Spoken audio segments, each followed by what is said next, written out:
Hallelujah.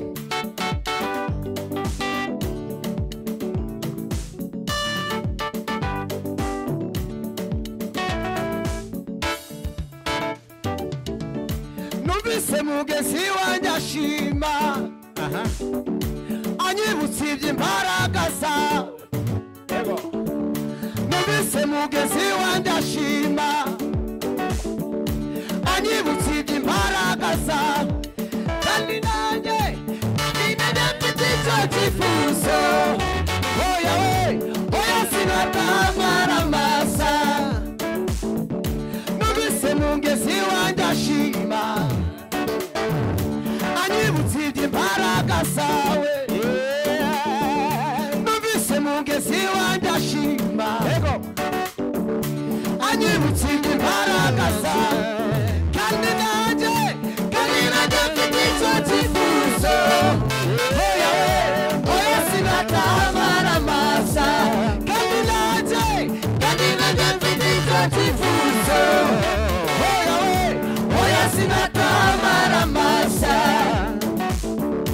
Uko imbaraga ziyagira ishakashaka aho yanywa amazi.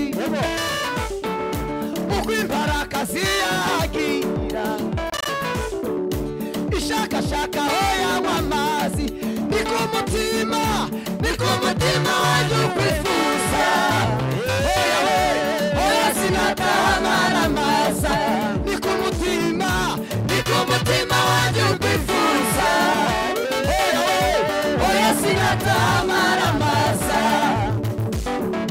Numvise mugezi wanjye ashima anyibutsa iby'imbaraga zawe. Numvise mugezi wanjye ashima anyibutsa iby'imbaraga zawe. Kandi nanjye mfite icyo cyifuzo. Oya we, oya sinatamara amasa. Kandi nanjye mfite icyo cyifuzo. Oya we, oya sinatamara amasa. Uko imbaraga ziyagira ishakashaka aho yanywa amazi. Niko umutima wanjye ukwifuza. Oya we, oya sinatamara amasa. Niko umutima wanjye ukwifuza. Oya we, oya sinatamara amasa. Oya twese tuyale.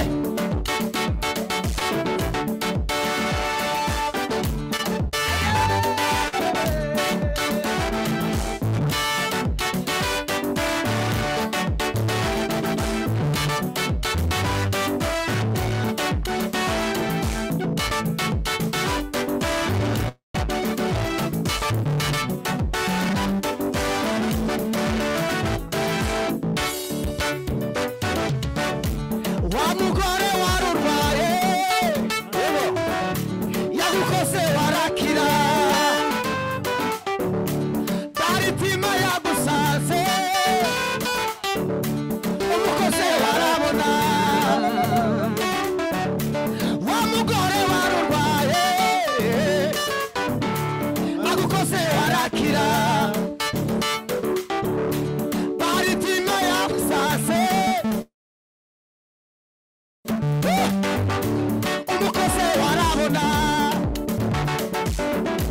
Nanjye mama ubwonko niseye biremera. Sinakurekura.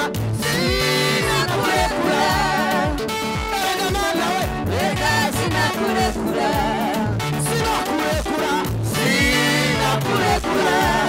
Aye mana we, Rega sinakurekura.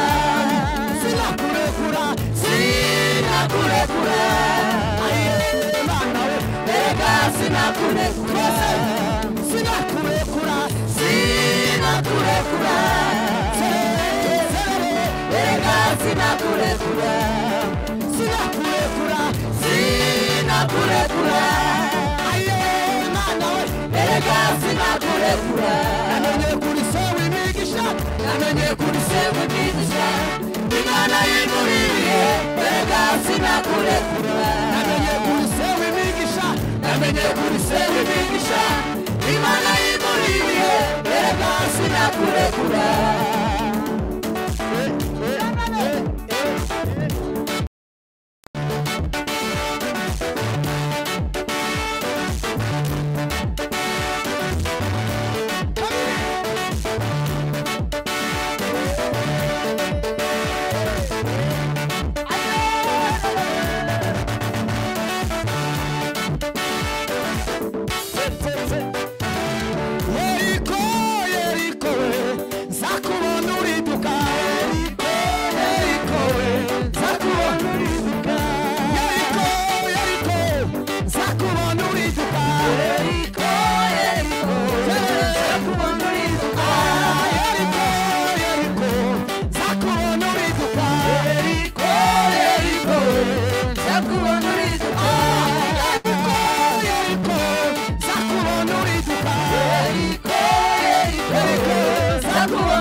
Niwe mvuga sishidikanya yangihisha maganya Niwe nchesha umuzuro w'aya masezerano Niwe mvuga sishidikanya yangihisha imbaraga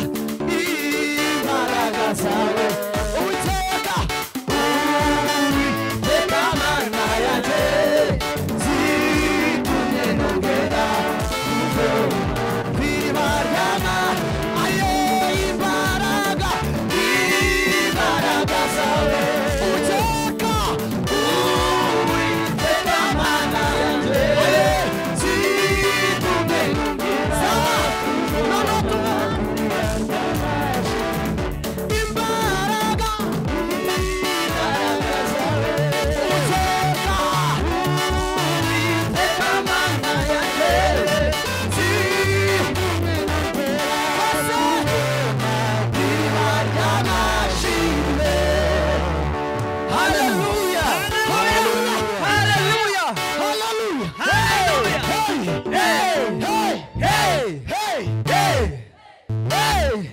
Hallelujah. Hallelujah. Hallelujah. Hallelujah. Hallelujah. Amen. Amen. Amen. Amen. Amen. Amen. Tugiye kuramya indirimbo imwe. Amen. Amen. Amen. Mureke twicareho gace cyane iminota 2. Twongere duhaguruke, mwongere muhaguruke. Icyo nicyo abajeni bagiye gukora. Ndagira ngo energy iyi program reka editing akantu gato cyane. Amen. Amen. Amen. Amen. Amuhaguruke twahagurutse. Amen. Iyi program yitwa reka twibutseho gato yitwa youth program tugiye kuyihindura iminota mike cyane tugiye kuyita energetic youth program. Amen. Amen. Hallelujah. Hallelujah. Haraza kubaho na program y'abasaza mureke tugaragaza imbaraga. Amen. Amen. Hallelujah. Ndasaba buri muntu wese niba hari intebe ikuri imbere we feeling. Amen. Abantu bari aho ngaho mureke du feeling intebe ziri imbere mwigira imbere nabajane bafunga umutwe. Hallelujah. Ibyo nibibaho ntago bafungira umutwe mu rusengero. Amen. Amen. Amen. Amen. Ndagushima mwami urumwungeri wanje uri inshuti yanjye mwami ndagushize hejuru ndagushima mwami urumwungeri wanjye uri inshuti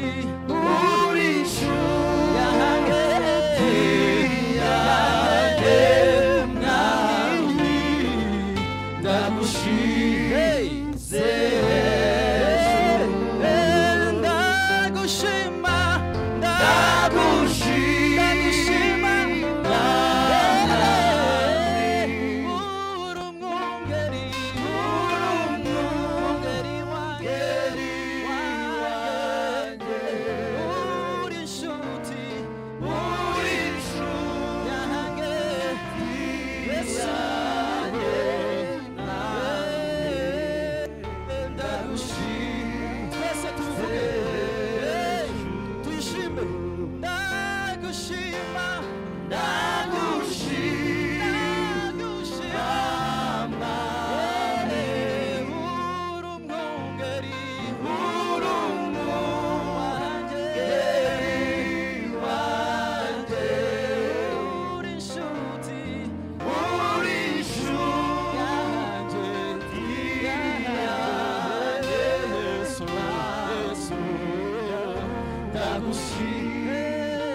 zose zigeza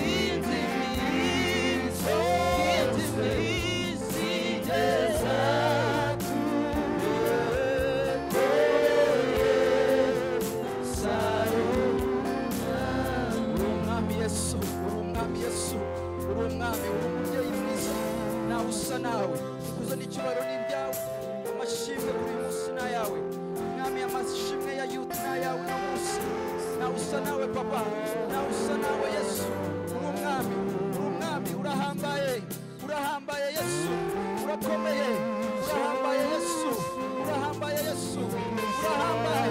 uri mwiza Yesu uri mwiza Yesu nawe usa nawe papa nawe usa nawe reka twese tumuvuge reka twese tumushime reka twese tumureke ari umwami reka twese tumureke akomeye reka twese tumushime ko ni umwami mwiza umubyeyi araseruka najya dutererana ni umwami ni umubyeyi izina rya Yesu Kristo wayibane natwe mwami wayibane natwe Yesu wayibane natwe Yesu wino Yesu shimwa kanwa k'icyubahiro shimwa kubw'uno muhango Yesu shimwa kubw'uyu munsi data ikuzo n'icyubahiro n'ibyawe we thank you Lord we glorify your name Father we call upon your name without you Father we are vulnerable Father we call upon your name we call upon your presence data warabuze babiri batatu bateraniza muri hagati yawe data turegesha uwo mubare data beyond reasonable doubt data uri kumwe natwe Yesu uri kumwe natwe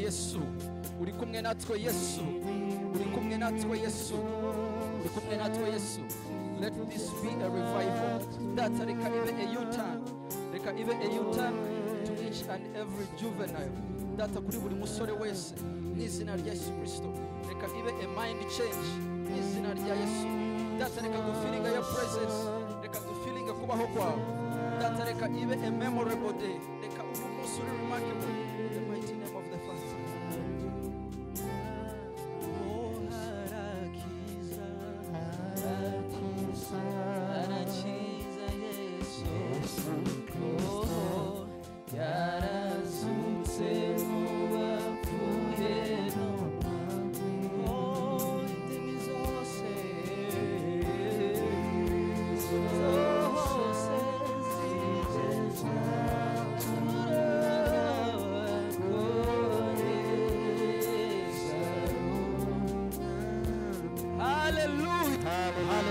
Hallelujah. Amen. Wakumira amashi menshi cyane. Amen.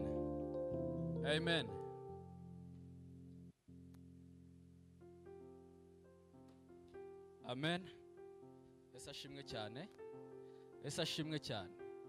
Are we together? Hello. Energy. Hello.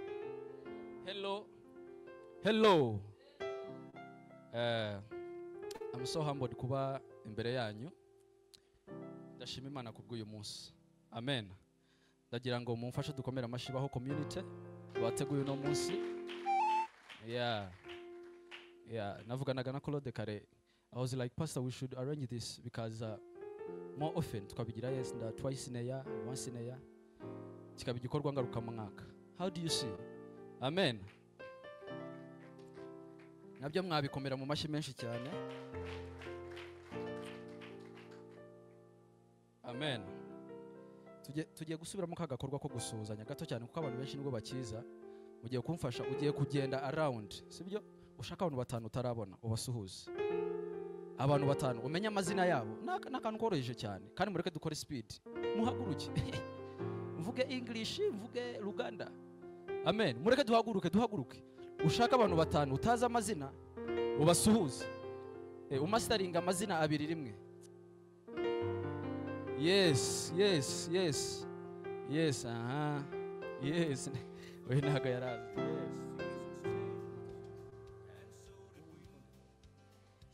Yes, Jean Claude. Yes, mubashake aba mutaziranye.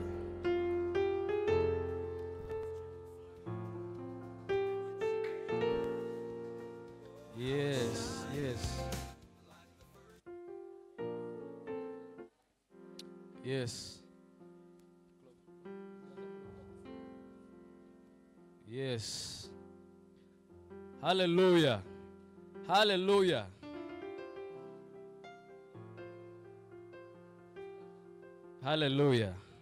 Amen, church. Hallelujah. Nahoze ndeba muri program. It is very interesting. Ariko kandi I don't know about number 1 to 9. Ariko number 10 is very interesting. Amen.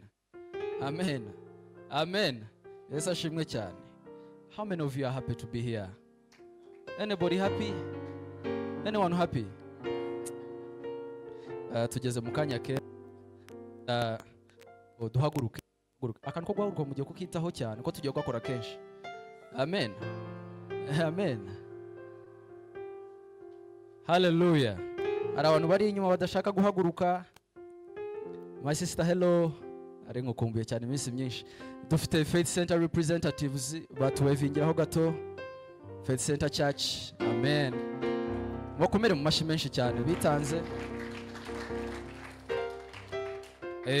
Bapfuye kumva this program baravuga ati ewana turahari. Mwongeye mwakomere mu mashi menshi cyane. N'abana badasanzwe bakora umurimo w'Imana all over. Nanone ndagira ngo dushimire worship team y'abaho church namwe bakomera amashi menshi cyane. The Usher team bagenzi, where is Juliet? Naba wevingiraho gato. Juliet na Fiona, anyone washizemo imbaraga kugira ngo no muhango ubeho, bakomera amashi menshi cyane bahabaye. Ndagira ngo nanone mu mashi menshi cyane twakire inkundwa baba bahari. Inkumburwa, sorry. Inkumburwa. Amen. Hello.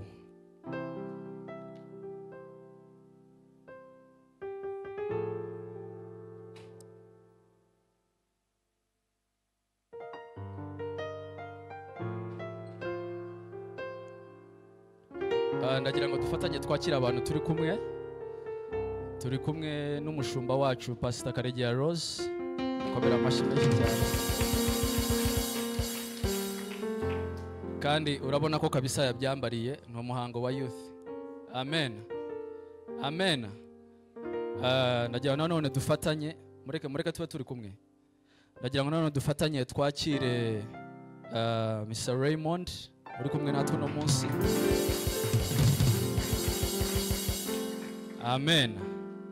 Amen. Nanone mumfashe twakire umubyeyi turi kumwe sinamenye izina urambabarira. Pastor Jackie. Exactly. Niwe watuzaniye inkumburwa. Mumfasha mu mashi menshi cyane nawe tumwakire.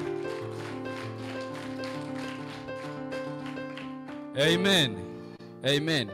Nabateye intambwe mwese regardless imvura yaguye namwe ndabashimiye cyane. Amen. Bari ready? Okay, inkumburwa bagenzi.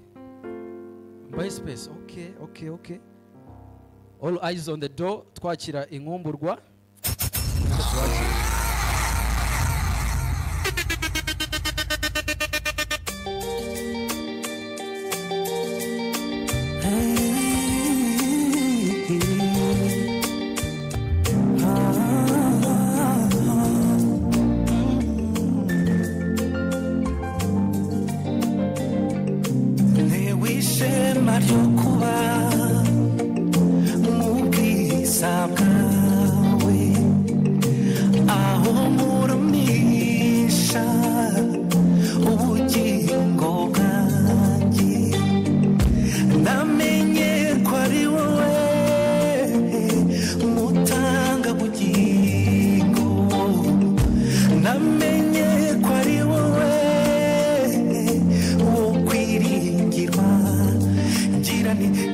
nyagasani mana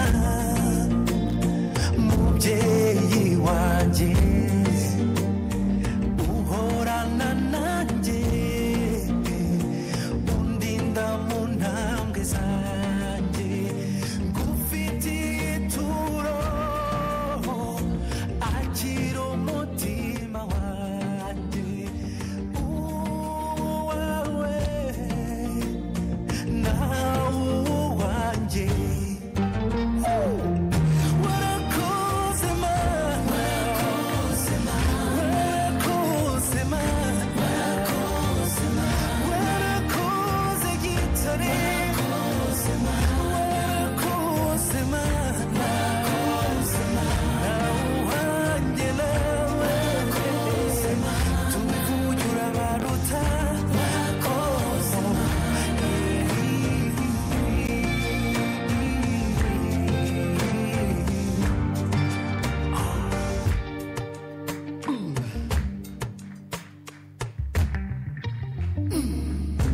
munambara zudaca uhorana intsinzi wambereye umucyo mu mwijima nawe kwigereranya wowe urihariye mukunzi wanjye munezero wanjye ngira ni nyagasani mana mubyeyi wanjye uhorana nanjye undinda mu ntambwe zanjye ngufitiye ituro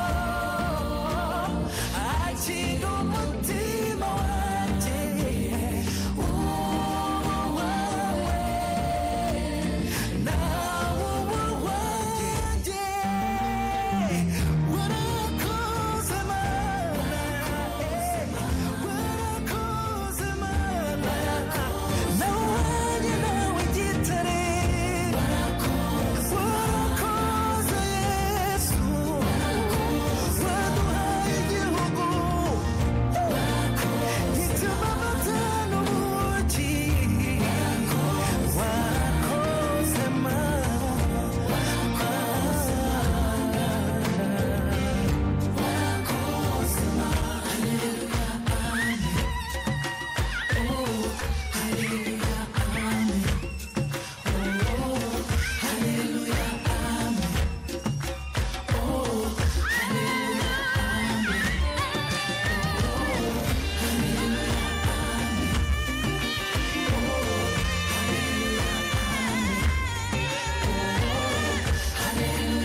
Hallelujah.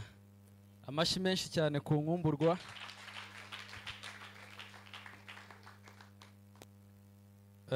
Tukibashimira reka nakire youth president yabari hafi aho. Mureke duhaguruke tumwakire. Hallelujah. Yes. My lady, you're welcome.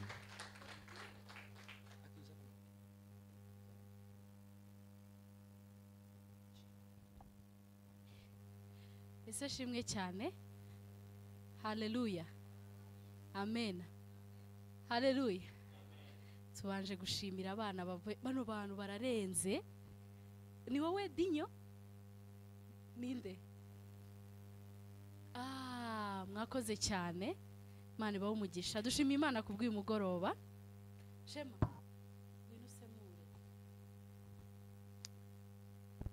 Okay. Hallelujah. Hallelujah.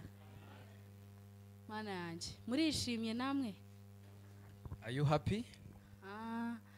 Murishimye? Are you happy? Wowe urishimye abantu urabona bakwishimiye? Definitely.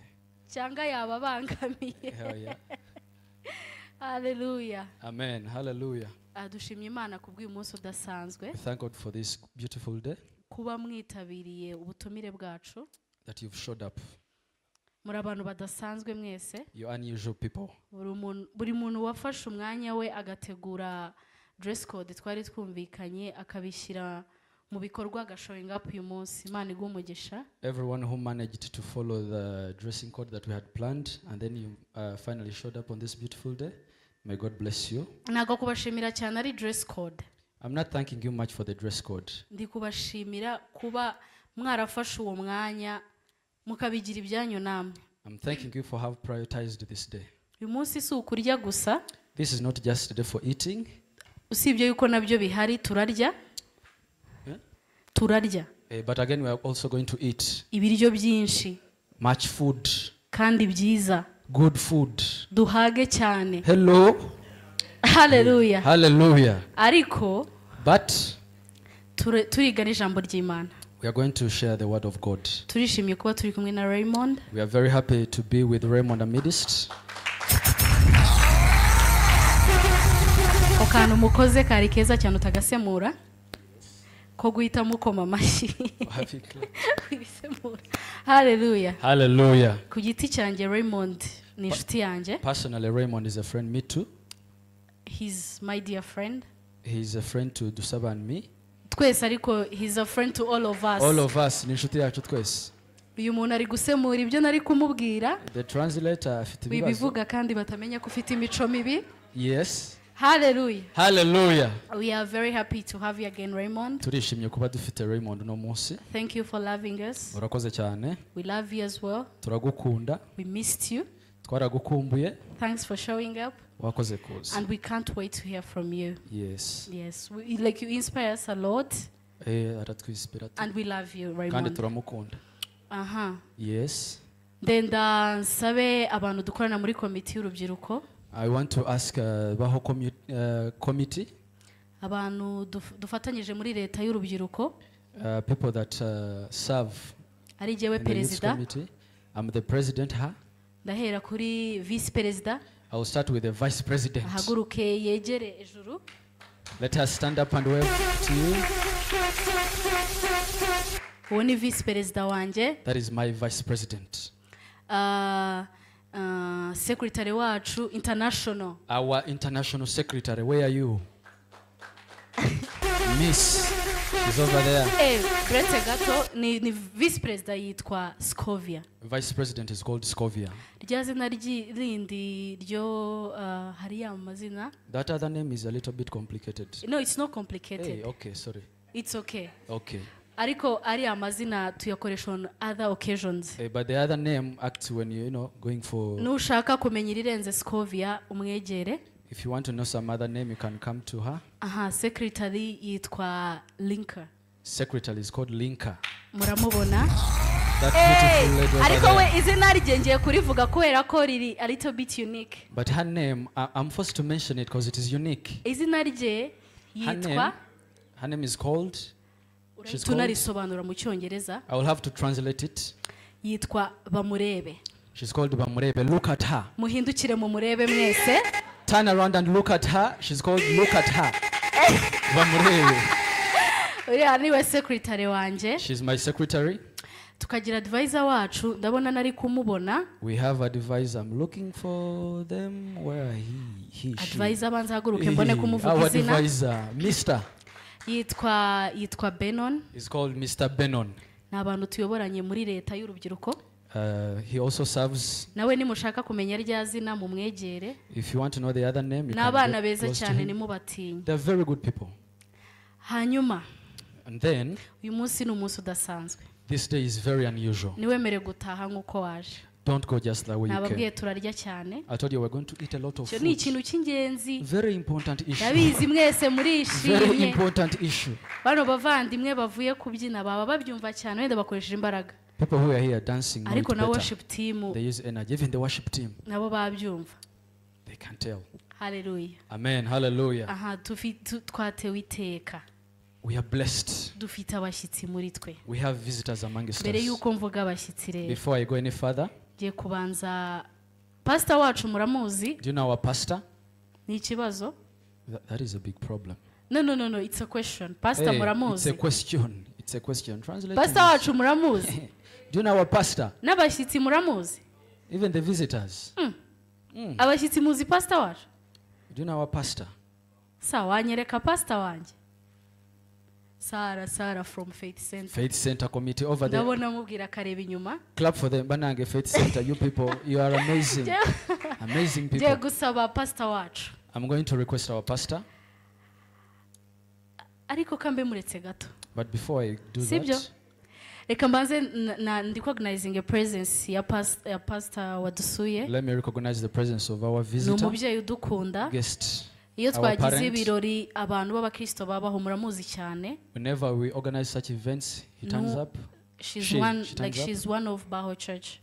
Numwe muri twe. Baho Kandi Church. turagukunda cyane pastor. And we love you so much. Noneho haguruka ubagirireho gutya And bakurebe I stand up and do n'ubutaha whatever to them. So that even batazakoresha. next time they don't have to ask. Imana iguhe umugisha cyane. May God bless you. Wakoze kubana natwe. Thank you for being with us. Haleluya. Hallelujah. Hanyuma abashyitsi And then our visitors. muri abantu badasanzwe You're very unusual people. baje Good ku people munsi wacu nk'uyu. that you've showed up on such a Ntabwo beautiful mwagenda day. mudahagurutse ngo tubakomere amashyi. You can't go without us clapping for you. Umushyitsi aho uri mu nzu y'Imana ntabwo tubeshya. Visitor, wherever you are, stand up. Abashyitsi nimuhaguruke. Visitor, wherever you are, yes, yes. Nudahaguruka ndakubona, If you don't nudahaguruka. stand up, I will see you and I will tell. Whoa! Sara na Debora nabo bahaguruke. Yes, Sarah and Deborah, you may also stand up. Sasa ubu tubakomera amashyi ubu nibwo tugiye Let kuyakoma. us clap for them. Mwakwiyicarira. You may get seated.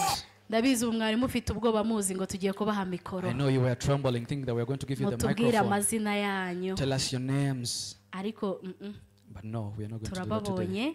We've seen you. Mwakoze kuza. Thank you for coming. Imana ibahe umugisha May cyane. God bless you abundantly. Ndumva ari ibyo. I think that is it. Hari icyo naba nibagiwe. Wari wavuze kwakira pastor wawe.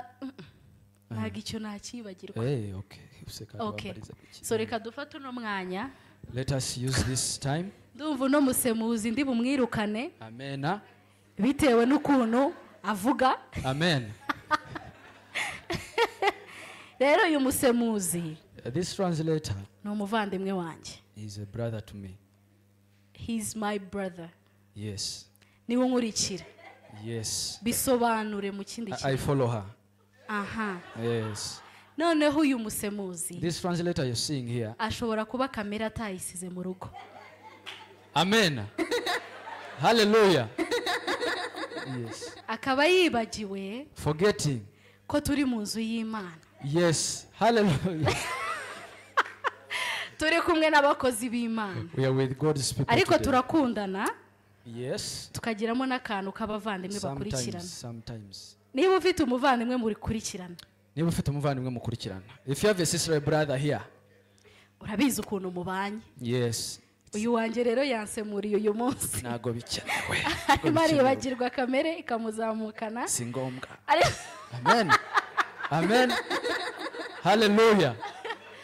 haleluya Hallelujah. ariko twese turi urubyiruko But we are all juveniles and niyo mpamvu youth. turi kubwizanya ukuri That's why we are telling the truth. niyo mpamvu n'uyu yaberetse ukuri That's why we are conveying the truth. arimo kumfungana umutwe mu nzu y'Imana That I'm being a little bit friendly. ariko he's a good boy Yes, and she's a good girl. akunda Imana He loves God, and he's part of Baho Church and I'm part of our so kugira ngo church. natinda cyane dufite akandi kagahunda kagiye kurikiraho With no further ado, we have another program. ngiye kwakira pastor wacu I'm going to welcome our pastor, to say hi to us Adusuhuze. nawe agira amagambo ari sweet atubwira She will tell us some sweet words. lovely pastor you're welcome Welcome, Pastor.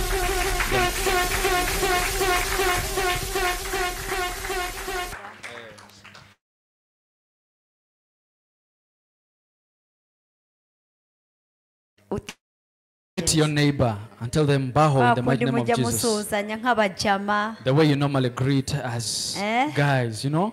Yesu ashimwe cyane. Praise the Lord. Ariko ndabona uyu munsi mwifashe But today you're cold. You're a little bit cold. kandi twebwe ejo mu bamama ibintu byari bishyushye ahangaha. But again, yesterday for us, the mothers, it was hot here. Ndagira ngo rero twerekane ubuzima nk'urubyiruko. I want us to convey energy. Amen. Amen. Ngaho suhuza ukwegera umubwire ngo baho mu izina rya Greet Yesu. your neighbor and tell them, live in the mighty name of Jesus. Ya icya kabiri umubwire ngo muri baho tugirirwa turangwa n'ibintu bitatu. And tell them in Baho, we are categorized of 3. Icya mbere turasabana, turasenga, The first thing is that we pray. tugasabana, Number 2, we socialize. tukiteza imbere. And then we grow.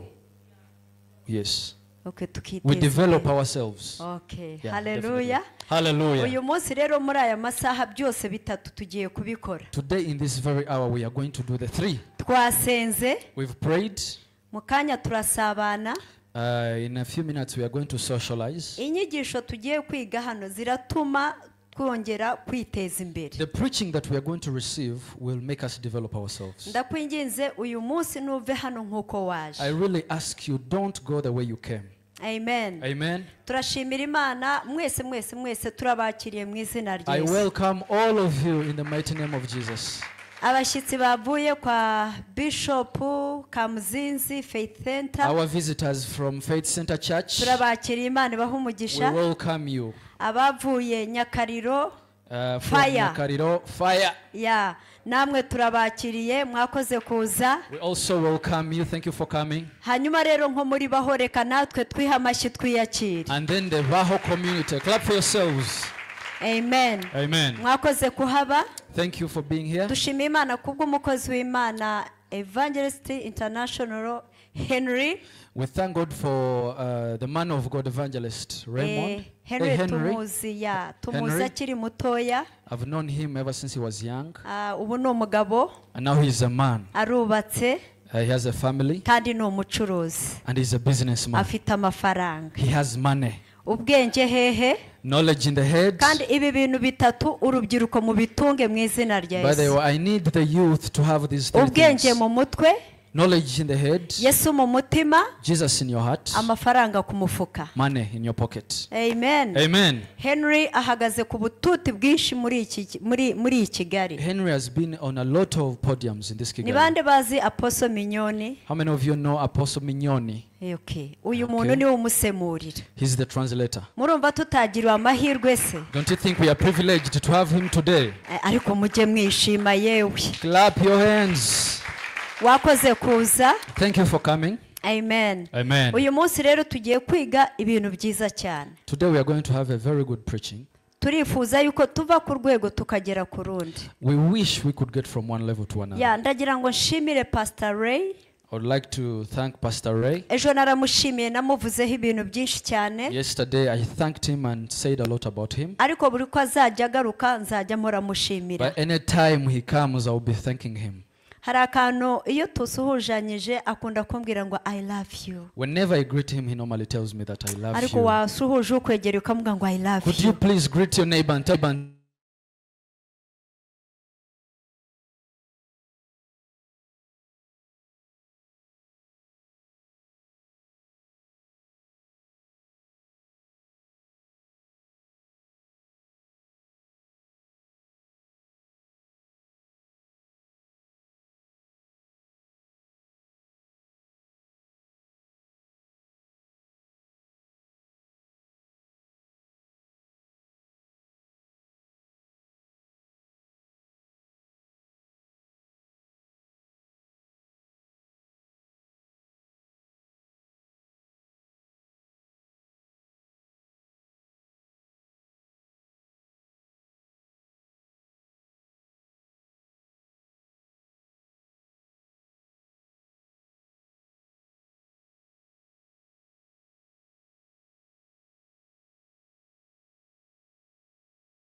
igihumbi kuba hanze. David says that being in the house of the Lord is better than spending 1,000 birageze ko days urubyiruko out. dukunda kuba mu nzu It y'Imana, is high time that the youth stays in church. kuko iyo ubaye mu nzu y'Imana uhigira byinshi cyane. Because when you stay in church, you learn a lot. Iyo ubaye mu nzu y'Imana uhatsindira byinshi cyane. Overstaying in church, you conquer a lot. Mbwira ukwegere ngo twongere dukunde Imana tube mu nzu Tell y'Imana. your neighbor, love the Lord and stay in his presence. Amen. Amen. Pastor Ray rero yabaye mu nzu y'Imana igihe kinini.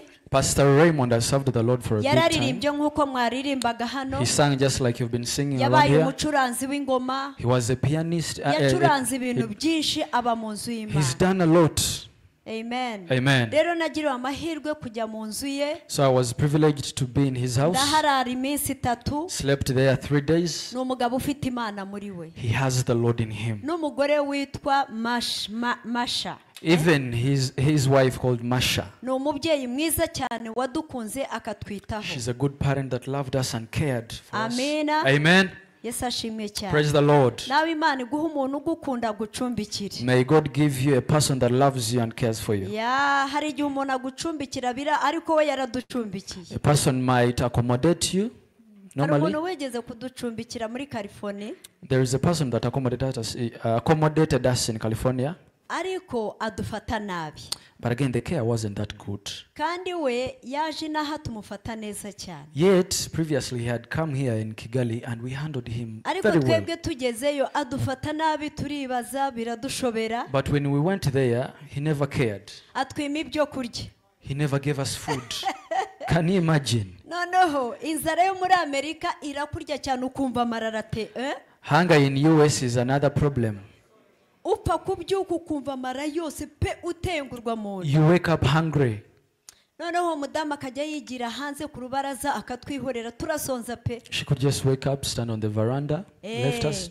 Ngira umugabo rero utwaza gahoro ugira make. And normally my husband is humble. Twabyuka nkambwira igenda shonje. We woke up, I asked her for food. I'm Akambwira hungry. kwihangane ntago turi iwacu. He was like, be patient, this is not home. Ariko yagiye he? Where is he? Where is he? I'm not seeing him. Haleluya.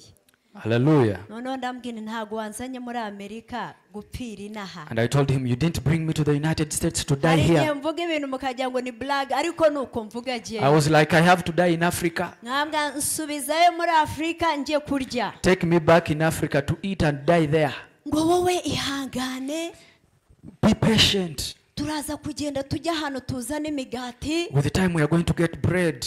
Kuko uwo mugore yadufataga neza umugabo wahari ariko umugabo amaze kugenda umugore ahindura isura. Because she normally cared when the husband was around. But when the Abakobwa husband muri aha went, muzaba abagore haleluya. may you girls who are here be good wives.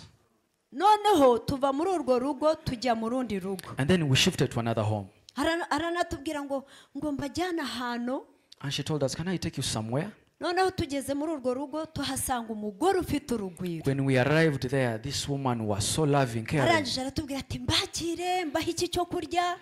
She welcomed us, was like, what can I give you to eat? Arongera avuga ati murashonje. She said, are you hungry? Mpita mvuga yes. Of course I was hungry. Nambwiye I'm hungry ndashonje. Ndashonje, I'm hungry. Ariko nkabona umugabo arandeba nabi. But my husband was Ku giving mutima me ninureba bad nabi eye. ariko jyewe ndirwanaho. I was like, regardless of hallelujah.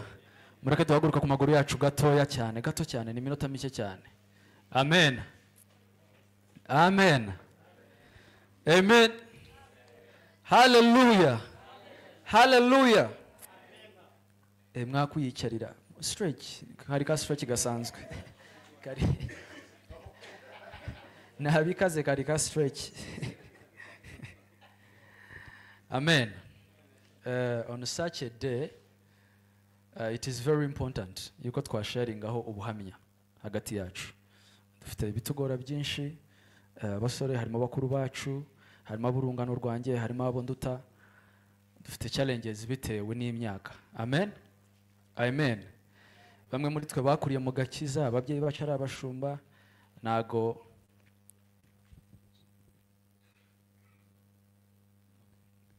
Amen. Amen. Hallelujah. Murenda kongera guhagurukaho gato. Amen. Mureka none duhaguruka ku maguru. This time nago ndimo gukina. Very serious. Mureka duhaguruka ku maguru yacu. Twakire ijambo. Amen. Hallelujah. so n'amashyi menshi cyane nagira ngo dufatanye twakire Pastor Raymond. You're welcome.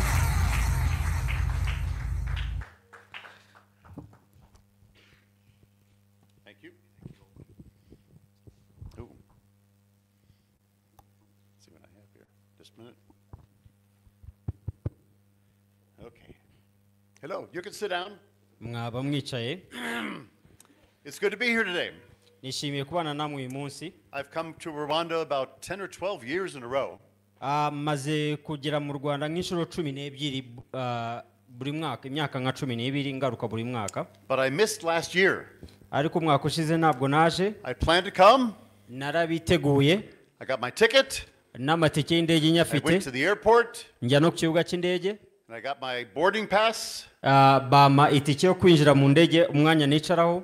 Got our luggage on board the plane. N'imizigo yose bamaze kuyipakira. Then I started to get on the plane. Hanyuma ngiye kwinjira mu ndege. And they told me, no, you can't go.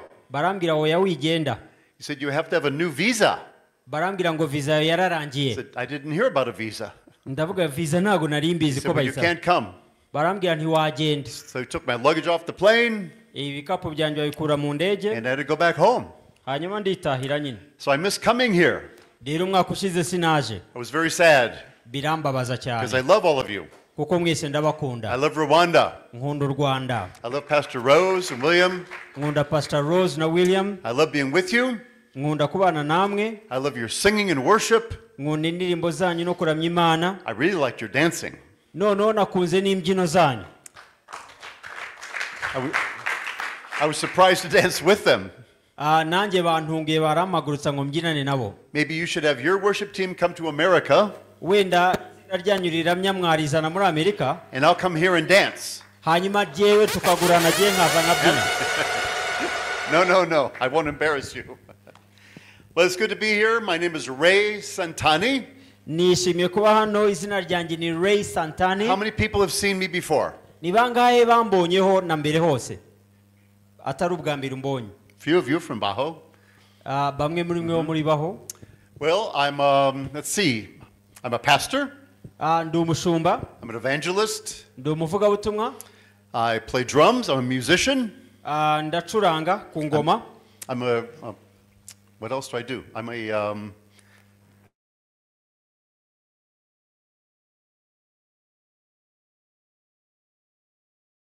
but this job that I have Ariko akazi gakomeye mfite is I'm the husband of one wonderful wife, nuko mbereye umugabo umugore umwe mwiza cyane and I have 3 children.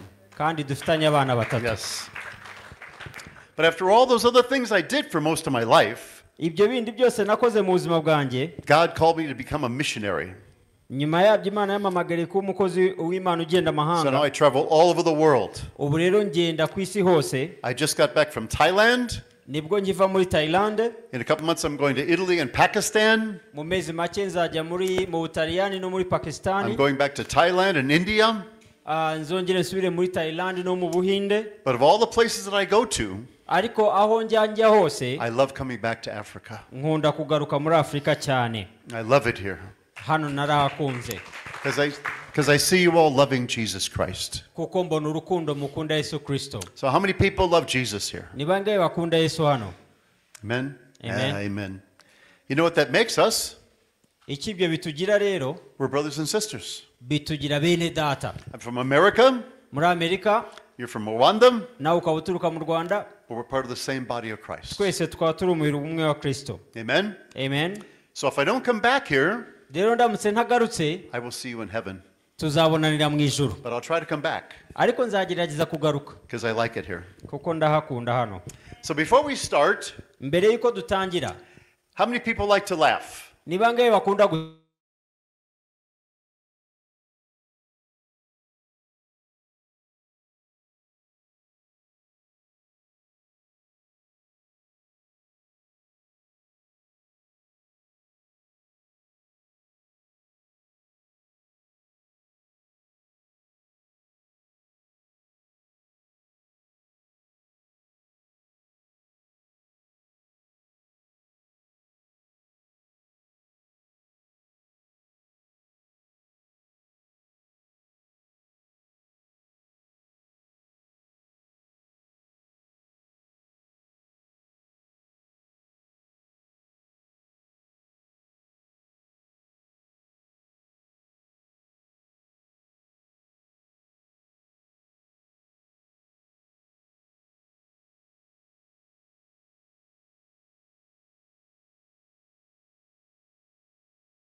ndashaka kujya Jupiter. It's the biggest planet. Uwo niwo mubumbu wawe ukomeye cyane, Exciting. munini cyane, birashimishije. So this girl raised her hand. Rero wa mukobwa nawe azamura ukuboko kwe. She said, I want to go someplace. Waravuga ndashaka kugira ahantu njya. Teacher said, where would you want to go? Umwarimu aramubaza urashaka kujya he? She said, I want to go to the sun. Waravuga ndashaka kujya ku zuba. The sun? Izuba? Teacher said, you can't go to the sun. Umwarimu aramubwira ntiwagera ku zuba. How could you go to the sun? Ni gute wajya ku zuba? You'd burn up. Byagutwika utaranarigeraho. It's all fire. Ni umuriro gusa. You'd be blinded. It's so bright. Ni urumuri rwaka cyane rwagutwika. Are you crazy? Wasaze? How do you think you can go to the sun? Wowe utekereza ute ko wagera ku zuba? The girl says, it's easy. Umukobwa aramubwira biroroshye. You go at night when it's dark and cool. Nge najya ku zuba ari nijoro bwije hakonje. Crazy girl. Umukobwa we yitekereza gukwe. She didn't have good information, did she? Nta makuru ahagije yari afite. Well, let me ask you a question. Reka rero mbabaza ikibazo. Where do you get your information from? Amakuru yawe uyakura he? About everything. Amakuru ugira uyakura he? About current events in the world? Ese niba ari za M23 amakuru yakura he? About school items? Ese niba ari ibikoresho byo kwishura amakuru yawe About wabikuriye politics? Ni politike se uyakura he? About morals, what's right and wrong? Indangagaciro se ubisoma he? About sex? Ku mibonano mpuzabitsina ubisoma he? Where do you get your information from? Amakuru yanyu muyakura he? Most young people I ask that, urubyiruko kenshi iyo mbabaje icyo kibazo well, I go to the internet. barambwira ngiye njya kuri internet. Yes, it's got all the answers. Internet irabifite byose. Right? Nibyo.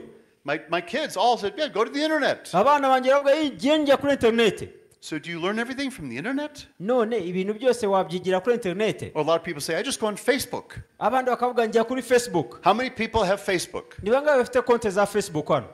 Raise your hands. Niba uri kuri Facebook zamura ukuboko kwawe. Many people have Facebook. Ko murimo Yes. kutubeshyara. Okay, let me ask you, I'll have a contest. A lot of you have Facebook, right? Ntekereza ko abenshi muri mwe mufite Okay. Facebook. Everybody knows about Facebook, right? Abatayifite mukaba muyizi ni muhari se byo? In the United States, people have many, many friends on Facebook. Muri Amerika abantu bafite inshuti nyinshi cyane kuri Facebook. Yes? So I'm going to give a prize today. Rero uyu munsi ndatanga igihembo Whoever has the most friends on Facebook. ku muntu ufite inshuti nyinshi kuri Facebook ye. How many people have over 100 friends on Facebook? Ni bangahe bari hano ukaba ufite inshuti zirenga 100 kuri Facebook? Raise your hand. Zamura ukuboko kwawe. I'm going to give you some American money. Na amanyamerika ndi buguhe. More hands go up.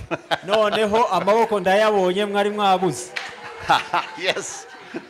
How many people have more than 400 friends on Facebook? Ni bangahe uri hano ukaba ufite inshuti zirenga 400 kuri Facebook? Raise your hands high. Facebook ufite inshuti Oh, zirenga more than 400 400. friends. More than 400 friends. How many people have more than 700 friends on Ni bangahe Facebook? bari hano ukaba ufite inshuti zirenga 700 kuri Facebook? Wow. Still a lot. How many people have over 1,000 friends on Facebook? Uri hano ukaba ufite inshuti zirenga 1000 kuri Facebook. Uko ni Wow. ukuri kandi. 1,500 friends? 1500? 2,000 friends? Ibihumbi 2,000? Really? Nibyo More se? than 2,000 friends? 3,000 friends? Ufite inshuti 3,000 kuri Facebook? 4,000 friends? 4,000 kuri Facebook? 5,000 friends? 5,000 kuri Facebook b'inshuti. How many friends do you have? Ufite inshuti zingahe Say wowe? loud. 10,000? 5,000. How many do you have? 25,000 by'inshuti kuri Facebook. 25,000? Bye bye. 25. How about over here? Anybody have more than 25,000? Hari ufite abantu barenga 25,000 kuri Facebook ye? No, that's a lot. Okay, well, you win. Ntiyaba ari umusirimu Come on. ibintu twihishe muriyera. Give her a hand. Thank you. Yes. Buy something nice for somebody else. Ugira undi muntu ugurira akantu keza muri ayo ngayo ngo haye. Okay? Wow. Inshuti 25,000 kuri Facebook. How do I do Dufite this? umu influencer ntabwo twari tubizi.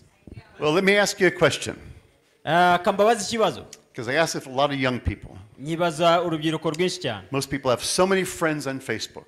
abenshi bagira inshuti nyinshi cyane kuri facebook Are they really your friends? ariko se abo bantu wita friends kuri facebook koko ni inshuti Are zawe they, are they really your friends? ni inshuti zawe Do they know how you feel?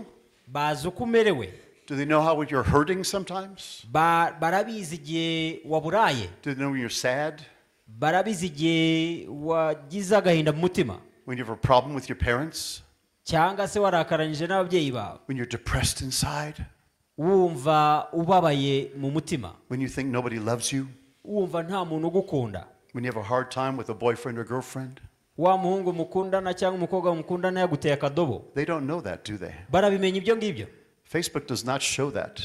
babashuti kuri facebook ntabwo They babimenya aren't really friends. rero ntabwo baba ari inshuti But there is somebody who wants to be your best friend, ariko hari umuntu uba ushaka kuba inshuti yawe y'ukuri who knows everything about you, we azi byose ku buzima and bwawe cares about you, abakwitayeho wants the best for you, abakwifuriza ibyiza wants to gusa encourage you, abashaka kugusubizamo intege strengthen you, kugusubizamo imbaraga and go through life with courage.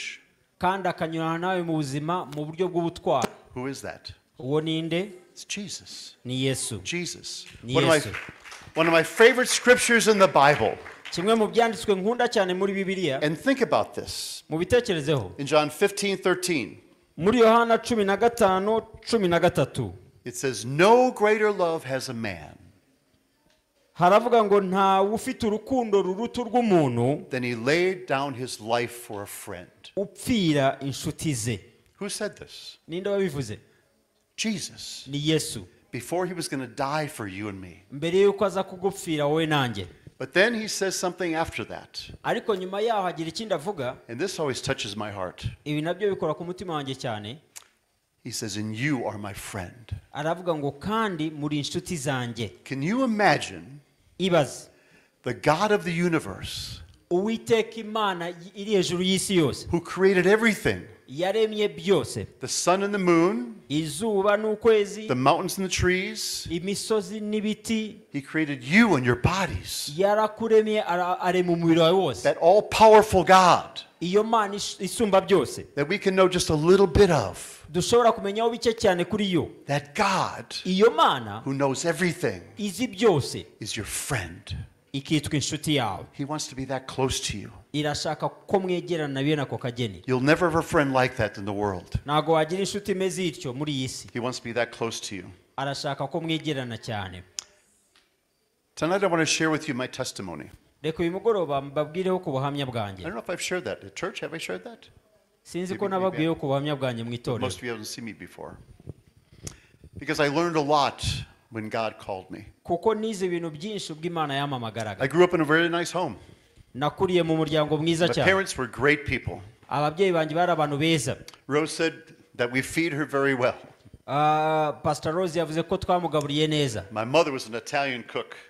mama yari umutetsi w'umutaliyani-kazi Very good cook. umutetsi mwiza cyane I had a great childhood. rero nakuze neza They were very nice to me. bari abantu beza Nothing was bad. nta kibi cyabagaho We went to church every Sunday. twajyaga ku rusengero buri cyumweru But we never prayed, ariko ntitwasengaga never read the Bible. ntabwo twasomaga bibiliya We just went to church and came home. twajyaga ku rusengero nk'umuhango tugataha I thought it was nice. numvaga ari byiza Jesus was nice. yesu yari mwiza Sounds like a nice guy with good stories. asa nk'aho ari umuntu mwiza ufite inkuru nziza zimuvugwaho So when I graduated high school, rero ndangije segonderi I went to college nza kujya muri kaminuza and I kind of left the religion behind. noneho iby'idini bimera nk'aho mbisize inyuma Jesus was nice, yesu yari mwiza but I didn't really have a relationship with him or anything. ariko nta mubano twari twarigeze tugirana mbere hose So in college, I got very smart. rero muri kaminuza numva ndi umunyabwenge cyane Because when you go to college, you think you get very smart. kuko iyo ugeze muri kaminuza uba wumva uri So intiti I nk'abandi thought, I don't need religion or anything. idini wumva utayikeneye I'm smart enough by myself. I take care of uri myself. umunyabwenge ushobora kwiyitaho So when I graduated college, rero ndangije kwiga kaminuza I went in the army. nza kujya mu gisirikare I ended up in San Francisco, nsoza ngeze san francisco and I ended up being what you call a hippie. what is that now Well, I'll explain it. nza gusoza ndi icyo bita a hippie Hippie. A hippie in San Francisco in the 60s, hippie muri San Francisco muri myaka za 60 yo we were free.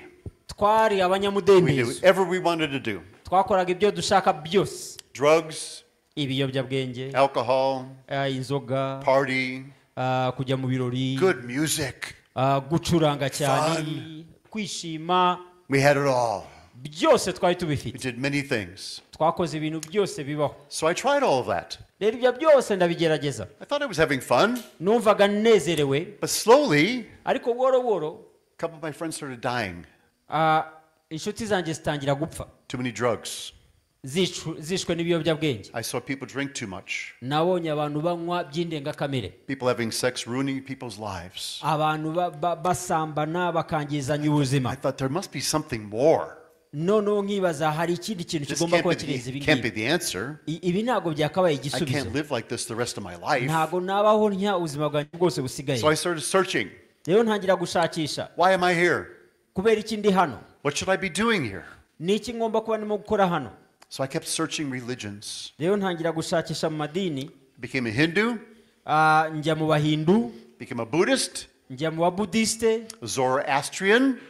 njya mu bo bita abazoroastrians There were so many religions in the world. hari amadini menshi yari atuzengurutse I tried them all. yose ndayagerageza They all sounded nice. They all sounded very nice. yose yasaga neza n'ubundi Very peaceful. harimo amahoro I felt good. byasaga neza I felt like I was getting spiritual, numvaga ndimo kujya mu mwuka but it still wasn't answering the question. ariko numva hari ikibazo kitarasubizwa Who am I? ndinde Why am I here? ubundi ndi hano kubera iki So I kept searching and searching, rero nkomeza gushakisha no talking gushakisha to as many people as I could. ngerageza kuvugisha abantu benshi bashoboka So I used to go to a little cafe, hari aga coffee shop najyagamo and it was run by a Christian man. kari agakafe k'umuntu w'umukristo And I used to talk to him. najyaga nganira nawe He's very nice, yari umuntu mwiza but he was talking to me all the time about Jesus. ariko buri gihe twaganira akambwira yesu I said, yes, I know Jesus. nkavuga yesu ndamuzi I grew up hearing about his stories. nakuze numva inkuru za yesu Very nice. nziza I'm looking for something more. hari ikindi nshaka kirenze ibyo But he kept talking to me about it. ariko bakomeza kumbwira ibya yesu Well, one day, umunsi umwe I was sitting there eating a sandwich, nari nicaye aho ngaho ndimo kurya ka sandwich and a young lady walked in. hanyuma haza kwinjiramo umukobwa She sat next to me, yicara iruhande rwanjye and she looked at the owner. areba nyiri ako gakafe She said, can you help me? aramubaza wamfasha He said, what can I do? aramubaza ngufashe iki She said, well, I've come from way far away. aravuga ngenza urugendo rurerure I have no money. nta mafaranga mfite I have no food. nta byo kurya mfite I have no place to stay. nta naho mfite narara Can you help me? wamfasha Well, I'm listening to this. ndimo ndabyumva ibyo I think, what are you, crazy? noneho ndibaza umuntu Come yasaze from way far away with nothing? urugenza urugendo rurerure nta n'ikintu ufite So he asked her the question, rero amubaza ikibazo where'd you come from? uturutse he She said, I came from Australia. aravuga nturutse muri australia Do you know where Australia is? uza australia iri Way far across the ocean from California, San Francisco. hakurya y'inyanja kuri california san francisco How could she come all this way ni gute umuntu yagenda urugendo rumeze rutyo with no money, no food, no place to stay? nta mafaranga nta byo kurya nta n'aho ari burare He said, well, why did you come here? noneho arangije amubaza waje ushaka iki This was amazing to me. ibi nibyo byantangaje She said, well, I woke up yesterday. aramubwira ati nabyutse ejo I was praying, ndimo gusenga and God told me, imana irambwira iti go to San Francisco. genda ujye san francisco So I got a ticket and I went. rero nshakisha itike ndaza Now he thought she's really crazy. noneho bya bisazi numva bigeze ku rundi First of rwego all, she heard from God. mbere na mbere ngo ni imana Nobody hears from yamubwiye God. n'indi mana ibwira When I ubundi was a Hindu, I was God. ndi muri hindu numvaga ari jye imana Nobody hears God. nta muntu wumva imana So I thought she's nuts. rero numvise ibisazi bye biri ku rundi rwego So he gave her something to eat, noneho agira icyo amugaburira cyo kurya and I leaned over to her hanyuma ndamwegera and I said, "Excuse me, I overheard what you're talking about, ndamubwira umbabarire numvise gato ibyo mwavugaga and I'll give you my address. reka nguhe aderese yanjye If you're in my neighborhood sometime, Eh?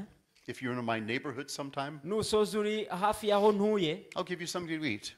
nanjye nzakugaburira So I left. ndigendera Well, the next day I woke up, umunsi wakurikiyeho I ndabyuka got dressed, ndambara got freshened up and washed up, ubwo birumvikana nari maze And all of a koga sudden I n'iki. heard, Hanyuma knock at the door.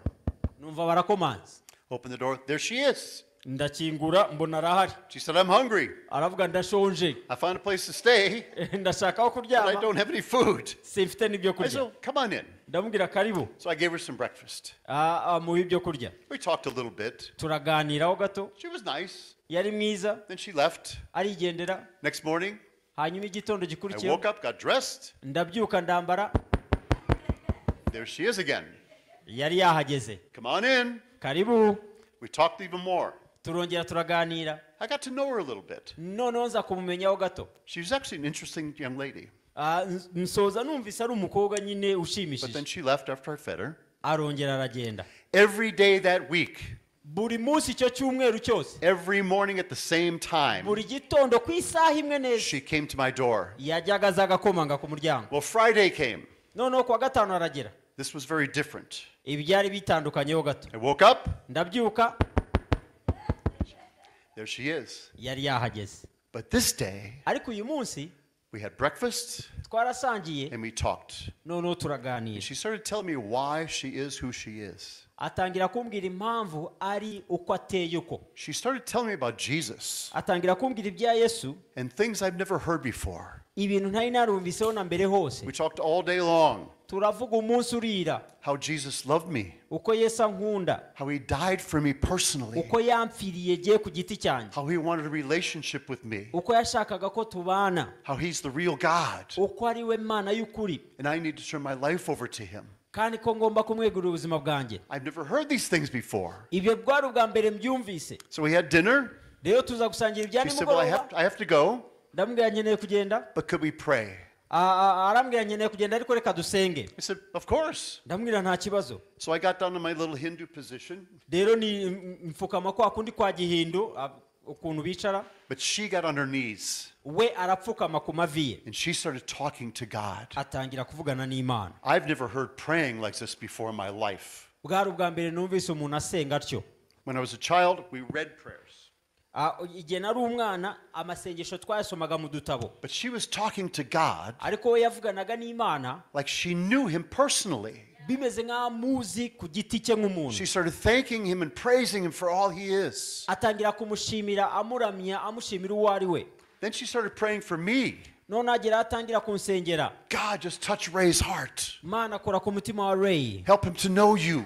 Umufashe kukumenya. Help him to turn his life over to you. Umufashe kukwegurira ubuzima bwe. Change him. Hindura ubuzima bwe. Make him know the love that you have for him. Amenye urukundo umufitiye. She prayed so deeply, Arasenga byimbitse. I started crying. Nsoza ntangiye kurira. I've never felt this before. Sinigeze numva ameze uko nari meze uwo So munsi. then she said, I have to go now. So she left. None arambwira nkeneye kugenda arigendera. Well, that night I stayed there. Iryo joro ngumaho.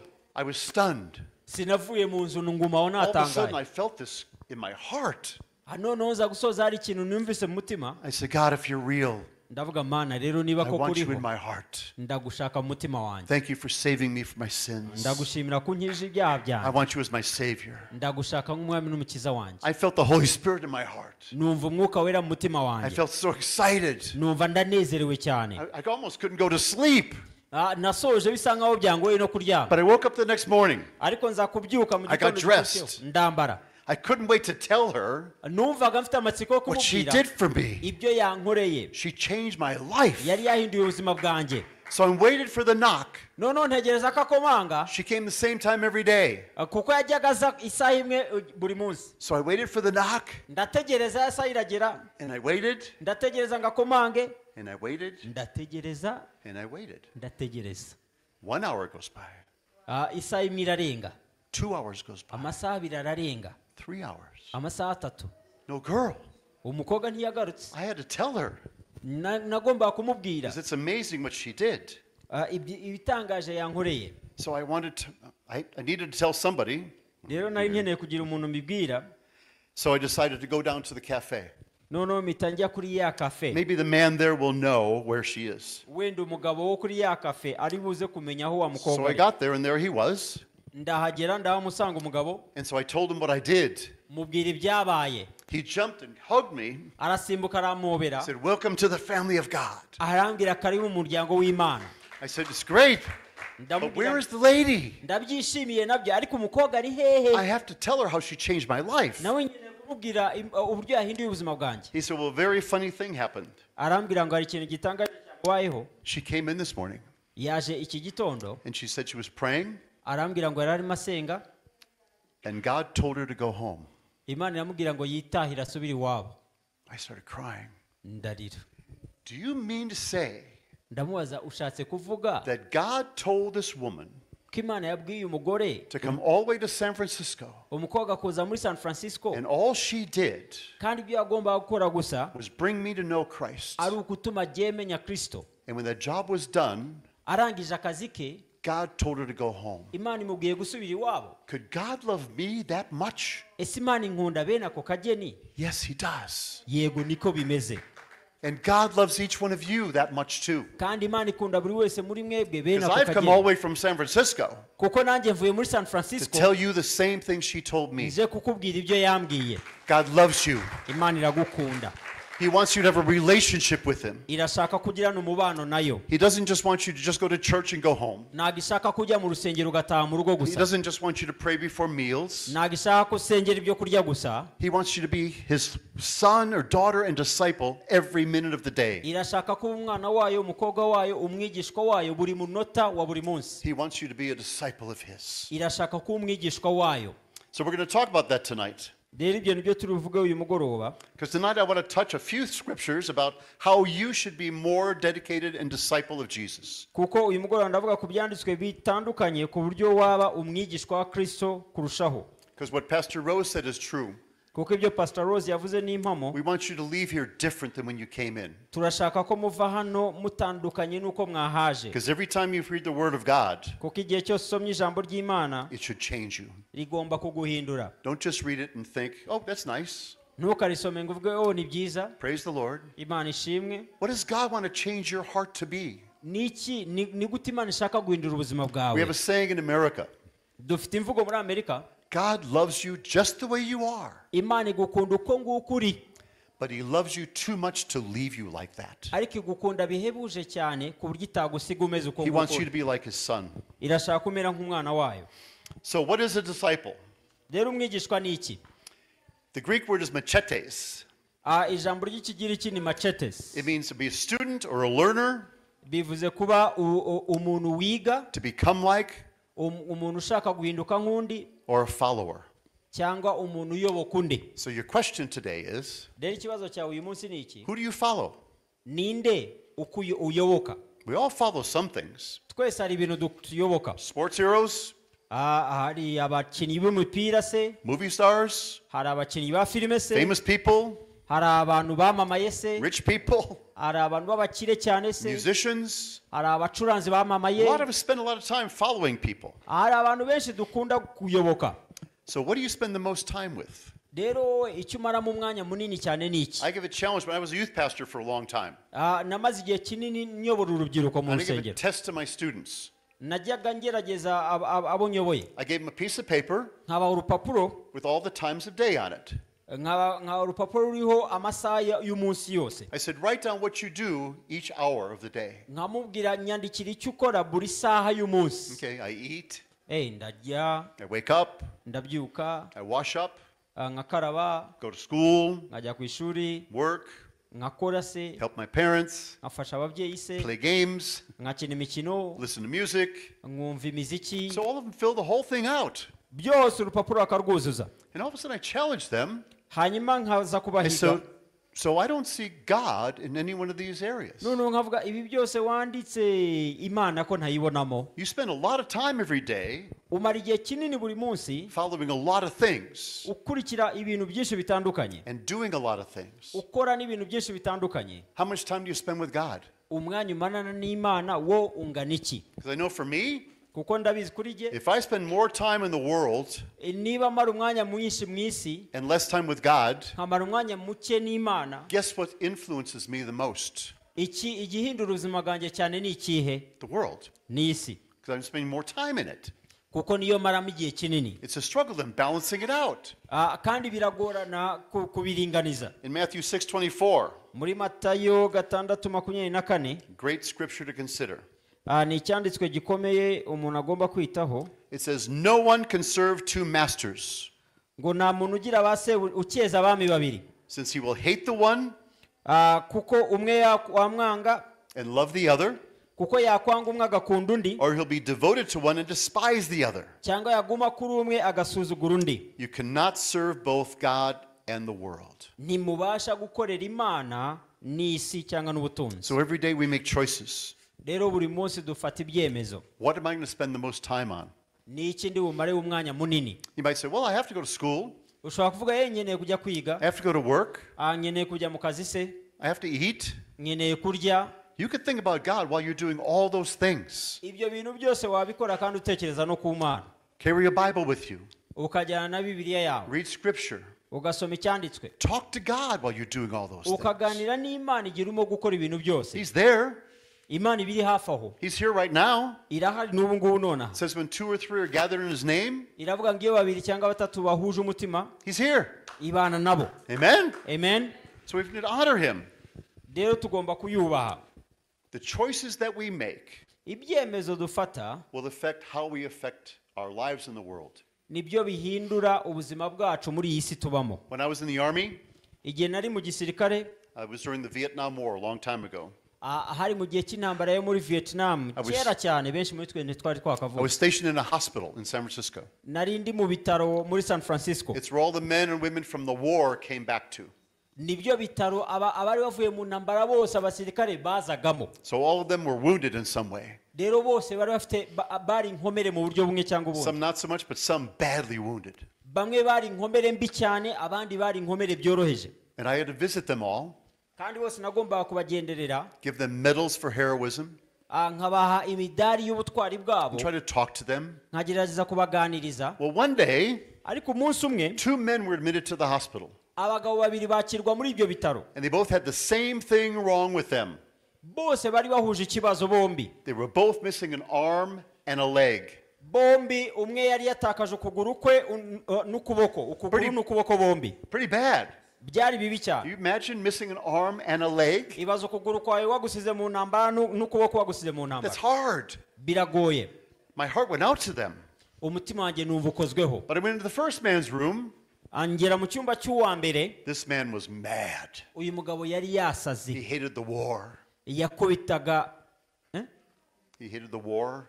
ah, He was in yakubitaga war. urukuta. He hated the army for sending him to war. Yanga n'urwo rugamba. He hated his parents for allowing him to go. Hanyuma yanga n'ababyeyi be kuba baramuretse ngo ajye mu ntambara. He would hated all his friends. Yari yanze n'inshuti ze He zose, hated God. yanze n'Imana. He was mad at his life. Yari yarakariye What can ubuzima. I do now? Ubu noneho Life is nzimarira iki? over. Ubuzima burarangiye. He felt like a failure, depressed. Yumvaga yananiwe mu buzima. Felt sorry for him. Nanjye numvise nkozweho mbabaye. He said, when I get out of the hospital, I'm going to go to a mountain. Aravuga nimva muri ibi bitaro nzajya ku musozi, I'm going to get a rifle hanyuma mfata imbunda, and become a hermit and live alone for the rest of my life. hanyuma nibereyo jyenyine ubuzima bwanjye bwose busigaye. Very sad. Byari bibabaje. I went to the other man's room. Hanyuma njya mu cyumba cya wa mugabo wundi, Had the same thing wrong with him. nawe yari afite cya kibazo cy'ukuguru Missing an n'ukuboko. arm and a leg. Ukuguru n'ukuboko yari yabisize mu And I ntambara. walked in the room. Hanyuma ninjiramo, This man is smiling. uyu mugabo aseka, He's laughing. yishimye, He's making jokes with the nurses. arimo asetsa abarimo I kumuvura. couldn't believe it. Numvaga ntabyumva. He's having a good time. Yari ameze nkaho yishimye. So I'm looking at him, Rero ndimo and ndamureba, I had to ask the question, noneho ndabaza, why are you happy? kubera iki wishimye? He said, because I'm alive, Aravuga jye nishimiye ko ndi muzima and I'm a Christian. kandi ndi umukristo. He said, God saved my life. Aravuga ngo Imana niyo yarinze ubuzima I bwanjye. could still live a great life. Nshobora kubaho ubuzima bwiza na nyuma I yaha. fall in love with my nurse. Nakundanye n'umuforomokazi umfasha. We're going to get married. Tugiye gukora ubukwe. I enrolled in lawyer school. Ah? I enrolled in lawyer school, being a lawyer. Hanyuma niyandikishije mu ishuri ryo kwiga amategeko. Going to become a lawyer. Nzaba umwunganizi mu mategeko. Somebody gave a vehicle fitted so I can drive it. hari n'imodoka bakorera abantu bamugaye nanjye bazankorera iyanjye He said, nitware. God is good. Aravuga ngo Imana ni nziza. Two men, Abagabo babiri the same circumstance. bahuje ikibazo, But one was a Christian, ariko umwe yari umukristo felt blessed by God. yumvaga ari umugisha w'Imana kuba akiriho, The other wasn't, undi ntiyari umukristo and his life was about to end for him. yumvaga ubuzima bwamurangiranye n'ubundi. The choices we make Ibyemezo dufata and how we follow God n'uburyo dukurikira Imana affects everything we do in life. bizana impinduka mu bintu byose dukora mu buzima. It'll affect your marriage, Bizana impinduka mu rugo rwawe, your parenting, mu bubyeyi bwawe niba uri people you umubyeyi, work with, mu bantu mukorana, your attitude in school, imitekerereze yawe ku ishuri, how you treat people all over the world. uburyo ufata abantu bose uhura nabo. So just because you're younger, Rero kubera ko uri muto mu myaka, because a lot of people tell me that, kuko abantu benshi bambwira ibyo, well, adults can do a lot of good things. abantu bakuze nta kibazo bakora ibintu byiza byinshi, I'm still young. ariko genda cyari muto. What can I do? Ubundi nkeneye gukora iki? Here's a scripture for you. Reka nkubwire cyanditswe. 1 Timothy 4:12. Timoteyo wa mbere 4:12. It says, "Let no man despise you because of your youth." Ngo ntihakagire uhinyura ubusore bwawe. So just because you're younger, Rero kubera ko uri muto, don't let anybody tell you you're too young for anything. ntiwemere umuntu kukubwira ngo uri muto ntabwo ibi ngibi wabikora. It says, "But be an example to them that believe Aravuga ngo ahubwo ube icyitegererezo cy'abizera in word, ku byo uvuga manner of life, no ku ngeso zawe in love, no ku in rukundo faith, no ku kwizera and in purity." no ku mutima uboneye.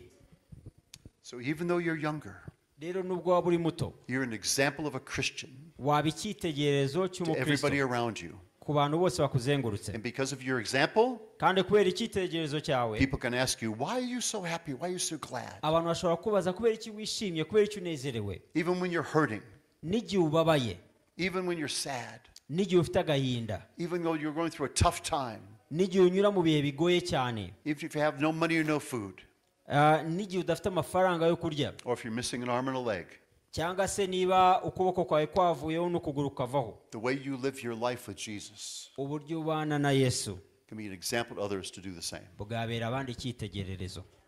Now you have to be in the Word of God. How many people love reading the Bible? Ni bangahe bakunda gusoma ijambo ry'Imana? I'm going to show you something. Kangira icyo mbereka kuri Bibiliya. How many people read the Bible? Ni bangahe basoma ijambo Bibiliya? If you don't, you should be reading the Bible. Niba utayisoma ugomba kuba urimo kuyisoma. The Bible is the Word of God. Bibiliya ni ijambo ry'Imana. Everything you want to know about God is in there. Ibintu byose ukeneye kumenya ku Mana birimo hariya. But sometimes we read the Bible Igihe cyose usoma Bibiliya, and it's kind of just empty. hano hantu handitseho ngo Bibiliya, ariko iyo urebye amapaje nta kintu cyanditseho, We don't see anything in it.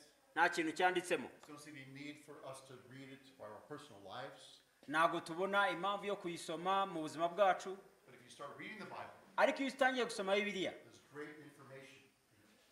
hari amakuru ahagije arimo hano, A lot of good information in the Bible. hari ibintu byiza byinshi birimo hano, Everything you need to know.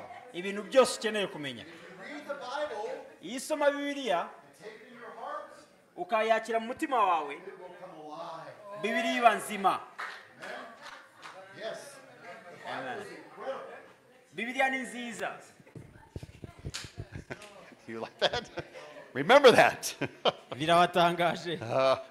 Yes. So what does it mean that you should be an example in word?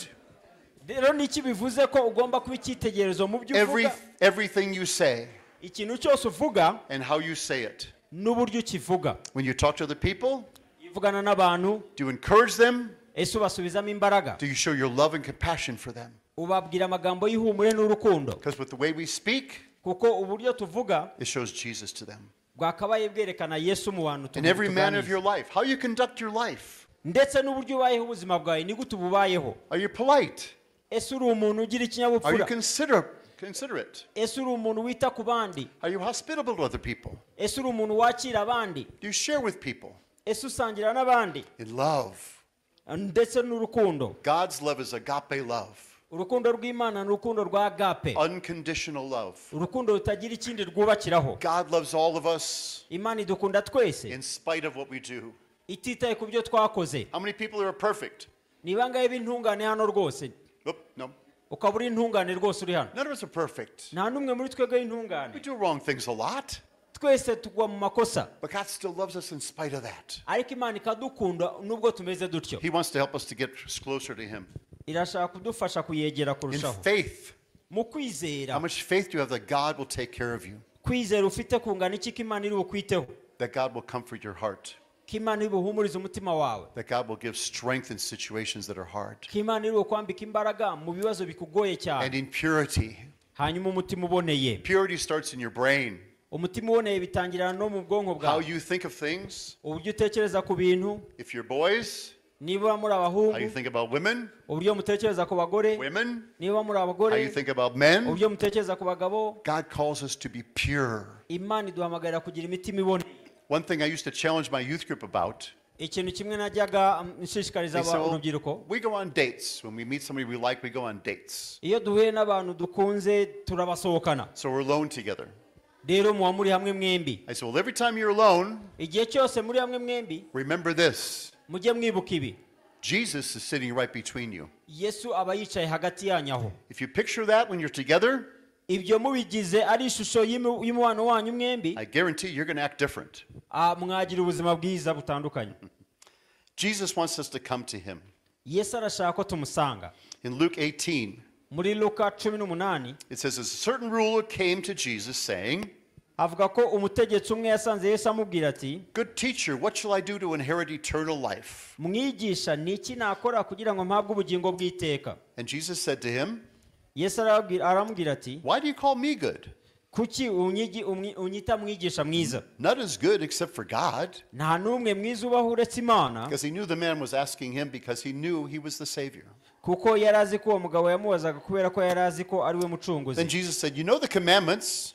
yesu aramubwira ngo uze amategeko yose Don't commit adultery. Don't be unfaithful. ntugasambane ntukabe umuntu utizerwa Do not kill. ntukice Do not steal. ntukibe Do not bear false witness or lie. ntukabeshye Honor your father and mother. wubahe so na nyoko Don't steal. ntukibe And then he said, or the young ruler said, well, all these things I've observed from my youth. aramusubiza ibi byose narabikoze He said, yes, I do all those things. aramubwira ibyo byose ndabizi Well, Jesus knew that nobody does all those things. yesu yari abizi ko nta muntu wakora ibyo bintu byose So he challenged the young man. noneho aramubwira ati And when Jesus heard that, aramuhiga he said, well, there's one thing you still lack. yesu aramubwira ati hari ikintu kimwe ubura Sell everything you have, genda ugurishe byose ufite distribute unto the poor, hanyuma ibyo ukuyemo bigaburire abakene and you shall have treasure in heaven. hanyuma uzagira ububiko bukomeye mu ijuru Then nibwo follow me. uzaza ukankurikira The rich young ruler walked away wa mwana w'umukire arigendera because he knew he was attached to his wealth. kuko yari azi ko ubukire bwe atabureka He didn't want to give up part of his life. ntabwo yashakaga kurekura ubuzima bwe But that's what Jesus asks of us. ariko ibyo ni byo yesu adusaba Give up what you are attached to urekura ibyo ibitwara umutima wawe byose and come to me. hanyuma uze unsange Be attached to me. ubu wanjye I will be your life, nzaba ubuzima your bwawe heart, nzaba umutima your wawe strength. nzaba imbaraga zawe Because Jesus told that to Peter too. kuko yesu ibyo ngibyo yabibwiye na petero It says in Matthew 14:28. aramubwira muri matayo 14:28 It's a great scene. It's a good scene. Jesus is on a boat. yesu yari ari mu bwato hano Oh no, Jesus is on the boat. I'm sorry. The disciples are on a boat. abigishwa bari mu bwato They got done fishing. bari barangije kuroba All of a sudden, the boat got kind of rough. hanyuma ubwato buteraganwa n'imiraba A lot of waves. imiraba ikomeye So they were kind of worried a little bit. bagiramo ubwoba It was pretty foggy. hari hari n'igihu So they all look out there. rero bose bari aho ngaho And byabashobeye all of a sudden, Peter looks hanyuma petero arareba and he thinks he sees somebody out there. hanyuma yumva hari umuntu arimo kubona And he looks, he said, is that you, Lord? arangije aramubaza ese ni wowe databuja And he says, yes. arambwira ati ni jyewe And Peter says, well, Lord, if it is you, arambwira mwami niba ari wowe command me to come to you on the water. untegeke nze ngusange ngendera ku mazi Then Jesus said the simplest command in the Bible. yesu amubwira itegeko ryoroheje cyane muri bibiliya One word, ijambo rimwe come. ngwino It's simple. ijambo ryoroheje That's cyane all Jesus asked of all of us. ibyo ni byo yesu adusaba twese Come. ngwino. So Peter had to step out of the boat. Rero Petero yagombaga kuva mu bwato, Must have taken a lot of faith. byasabaga kwizera kwinshi, And the other foot out of the boat. n'ukundi kugura gukora mu bwato. It's hard for a lot of us to get out of our boat. Ibyo biragorana ko benshi muri twe tuva mu bwato bwacu. We all have things in our life that seem safe to us. Twese dufite ibintu mu buzima bwacu bimeze nk'aho ari wo mutekano wacu. Traditions, habits, Imigenzo, imico, things we're used to doing. ibintu tumenyereye gukora. And if they're bad, we feel comfortable because we do it all the time. Niba ari bibi twumva nta kibazo kubera ko duhora tubikora. Habits can be bad for us. Ingeso, hari ingeso zatubana mbi. So here's Peter walking out of his boat Rero Petero arimo ava mu bwato bwe, and onto the water. akandagira ku mazi. So Peter got out of the boat and walked in the water and came to Jesus. Rero Petero ava mu bwato agenda hejuru y'amazi asanga Yesu. Can you imagine if you're Peter? Uribaza ari we Petero? First of all, he knew Jesus was the Savior. Mbe na mbere yari azi ko Yesu ari umukiza, He knew he was powerful. yari azi ko afite ubutware, He was the Lord. ari umwami. So he steps up in the water and he starts walking to Jesus. Rero ajya mu mazi atangira kugenda asanga Yesu. Can you imagine how that felt, walking on water with Jesus? Ibaza uko byari bimeze kuri we agenda hejuru y'amazi asanga Yesu. I'd love to do that. Nakifuje kubikora nanjye. But then what happened? Ariko mva icyabaye. He's walking to Jesus. Mu gihe arimo asanga Yesu, He's got his eyes on Jesus. amaso yari kuri Yesu, Jesus beckoning him to come. Yesu arimo aramubwira ngwino. But all of a sudden, Hanyuma Peter takes his eyes off Jesus Petero akura amaso ye kuri Yesu, and he looks down at the water areba y'amazi arimo kugenda and hejuru, he begins to sink. hanyuma atangira kwibira.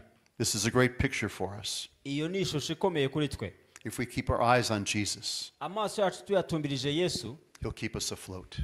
yatuma tuguma tugenda hejuru y'amazi. He'll keep our life strong, Ubuzima bwacu bwarushaho gukomera. our morals, our purity, Indangagaciro zacu, how we ubuzima treat other buboneye, people. How we treat other people. uburyo dufata abandi bantu. God will carry us to be like him. Imana izatuma tumera nkayo. But if we take our eyes off Jesus, Ariko amaso yacu nituyakura kuri Yesu, we're probably going to sink. dushobora kurengerwa. So God loves you. Rero Imana iragukunda, God desires for you to come to him yifuza kuyisanga, because he wants you to be a disciple kuko irashaka uba umwigishwa, that follows him, uyikurikira, learns from him, uyigiraho, is a student of him. umunyeshuri wayo. He wants to become more and more like him. Arashaka kurushaho kumera nkawe. That's our goal Iyo niyo ntego yacu every single day. buri munsi. Is that what we want to do? Ibyo si byo dushaka gukora. I challenge you. Do you want to be more like Jesus? Ese urashaka kumera nka Kristo? Raise your hand if you want to be more like Zamura ukuboko Jesus. kwawe niba ushaka kumera nka Yesu. It should be something all of us desire. Icyo kigomba kuba ari icyifuzo cya buri wese muri What's twe. greater than that? Ni iki gikomeye kurusha We ibyo? all look at the world around us. Twese tubona isi tuzengurutse. It's a mess. Isi yarangiritse. Yes? Sibyo? But with Jesus, Ariko hamwe na Yesu we have this incredible life. dufite ubuzima butangaje. And not just for while we're alive here. Ariko si ubutangaje hano ku isi gusa. We have that incredible life for eternity. Ariko ubwo bugingo tubugira iteka ryose. God wants to give you everything. Imana irashaka kuguha byose. I'll close with a little story about somebody, I don't think you know him, but it was in Rwanda. Ndifuza gusoreza ku nkuru y'umuntu ntekereza ko mutazi ariko wabayeho mu Rwanda. When I first started coming here to Rwanda, Ubwo natangiraga kuza mu Rwanda, William would take me to different places to meet all these sponsored children that we sponsor. William yajyaga njyana ahantu hatandukanye kubona bano bana bato bose turihira amashuri. Some close to Kigali and some outside. Bamwe begereye Kigali, abandi bari hanze yayo. So we had to drive all over the place. Rero twagendaga ahantu hose. Well, one day, the first day, I got in the car, Umunsi wa mbere njya mu modoka, but William is in the back seat. William yicaye inyuma, Another man was driving. hari undi mugabo wari utwaye. His name was Emmanuel. Yitwaga Manuel. So we're driving, Rero turatwaye, and William says to Emmanuel, Emmanuel, tell Ray your story. William abwira Manuel, bwira Ray ubuhamya bwawe. So Emmanuel starts telling me his life story. Manuel atangira kumbwira ubuhamya bw'ubuzima bwe. And I hope I get this right because I tell this all over the world. Ndizera ko ibi bintu ndimo kubivuga uko biri. Emmanuel said, well, when I was a little boy, Aravuga ndi umwana muto, the genocide was going on here. jenoside nibwo yari irimo kubaho mu Rwanda. It was scary. Yari iteye ubwoba. Horrible. Yari iteye ubwoba. I was small. Nari agahungu I was gato. afraid all the time. Nahoraga mfite ubwoba. One day, Aravuga I walked out of my house, mva mu rugo iwacu, looked in the front yard, ndeba imbuga, and there my parents were ababyeyi banjye on their knees, bari bapfukamye and 2 men were over them abagabo babiri babahagaze hejuru with machetes and guns, bafite imbunda n'imihoro killing my parents. barimo kwica ababyeyi banjye. I was so scared. ngira ubwoba cyane, What do I do?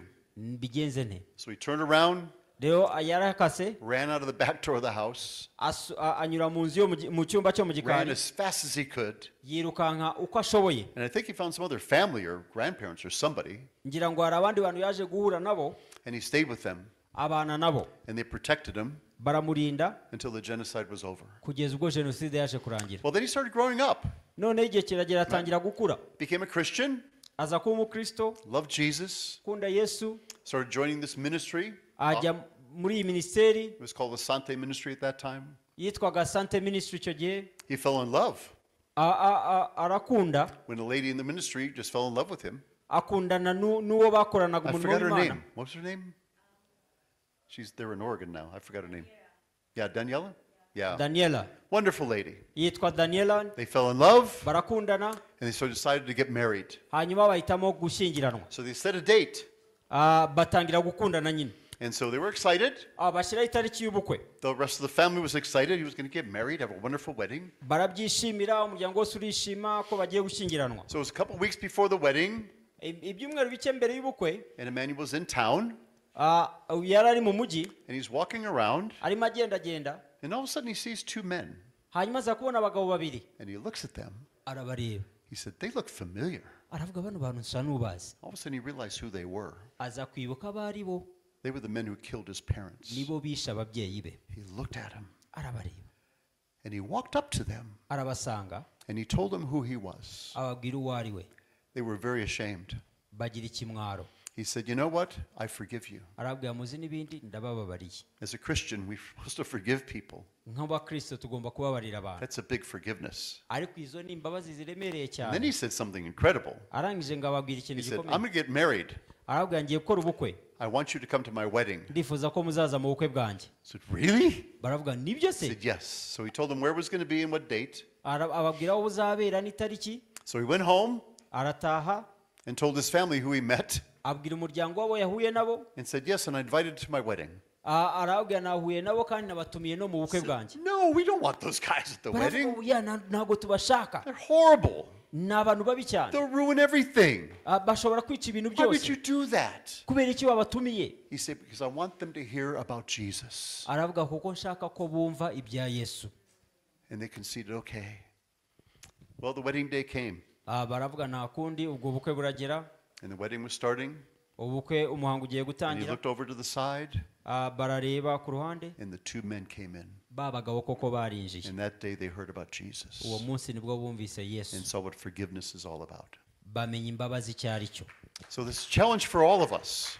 rero icyo nicyo twese dusabwa. He was so in love with Jesus. yari yarakunze Yesu cyane, He wanted to show them the compassion of God, yashakaga kubereka imbabazi z'Imana, and that he wanted them to know Jesus. kandi yashakaga ko bamenya Yesu. That's a lesson for all of us. iryo ni isomo twese twakwigiraho. We need to become like Jesus, niba dukeneye kumera nka Yesu, turning our life over to Jesus, tugomba kumwegurira ubuzima bwe ask for his bwacu, forgiveness for our sin, tumwegurira ubuzima bwacu, tumusabe imbabazi so we can z'ibyaha have a byacu, personal relationship for eternity with God, kugira ngo tugirane umubano w'iteka n'Imana. greatest gift in the world. niyo mpano ikomeye cyane mu buzima. And then we should become so like Jesus noneho tukarushishwaho kumera nka Kristo, that we don't want to be selfish with that. kandi ntitunabigundire, We want to let other people know about Jesus too, tukemerera abandi bantu amahirwe yo kumenya kuri Yesu, because that's what we're here for, kuko icyo nicyo to kitubeshejeho, know him kumumenya and make him known. no kumumenyekanisha. Amen? Amen. So young people, rero urubyiruko, love Jesus. mujye mukunda Yesu, Read your Bible. usome ijambo ry'Imana, Talk to him.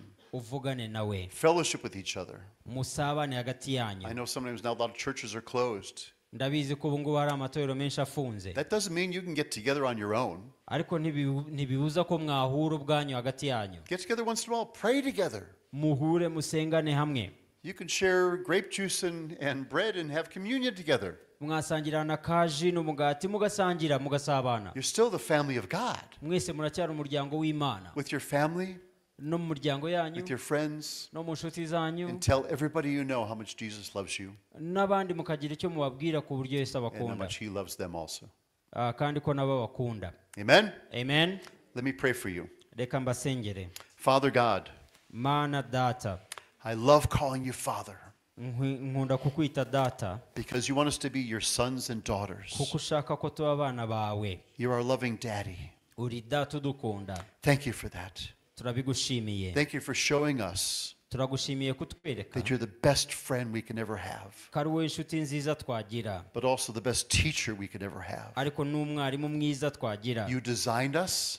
Waraturemye, You designed the world around us. waremye isi yose ituzengurutse, You designed the universe above us. waremye isi zose zituri hejuru, It all works so well. imibumbe yose ituri hejuru. Our bodies work together so well. Imibiri yacu ikora neza cyane. It's a miracle. Ni ibitangaza. The world works together so well. N'isi yose n'imibumbe yindi bikorana neza. It's a miracle. Nabyo ni ikindi gitangaza. The universe works so well. Aho dutuye hose akora neza. It's a miracle. Ni igitangaza. But the biggest miracle Ariko igikomeye kurushaho is how you came down as a man on earth nuko waje ukaba umuntu kuri iyi si in the form of Jesus mu ishusho ya Yesu, to show us that you love us so much kugira ngo twereke ko dukunda cyane, that you're willing to die for us, ku buryo witeguye no kudupfira, to prove your love and forgiveness, kugira ngo twereke urukundo rwawe n'imbabazi zawe, can take away any separation we could ever have from you. ukureho ikintu icyo ari cyo cyose cyadutandukanyaga nawe. We thank you for being close to us. Tugushimiye ko watwegereye, Help us to choose to be close to you, udufashe guhitamo kukwegera, to allow you to be our Lord and Savior, tukwemerere kutubera umwami n'umukiza wacu, so we can live that promise you gave to us, kugira ngo tubeho muri rya sezerano waduhaye to live with you for eternity. ryo kuzabana nawe iteka ryose. What a glory that is. Mbega ubwiza So we bukomeye. thank you for all that. Rero turabigushimiye Thank you for byose. all these young people here today. Ngushimiye urubyiruko rwose ruri hano uyu munsi. Strengthen them. Ubambike imbaraga, Give them courage. ubahe ubutwari, Give them faith in you, ubahe kukwizera, so you might touch their hearts, kugira ngo ubashe gukora ku mitima yabo, just like that lady from Australia touched mine. nk'uko wa mukobwa yakoze ku buzima bwanjye. Affect their hearts so deeply Ukore ku mitima yabo cyane, that their life is transformed ku buryo ubuzima bwabo buhindurwa from rwose, today on, every day, uhereye none n'indi minsi yose, that they can be more like you, kugira ngo barusheho kumera nkawe, so the world will see kugira ngo isi ibone their love for each other urukundo rubarimo hagati and your love for all of us. n'urukundo rwawe dukunda. Pray that in Jesus' name. Mbisenze mu izina rya Yesu. Amen. Amen. Amen. Amen.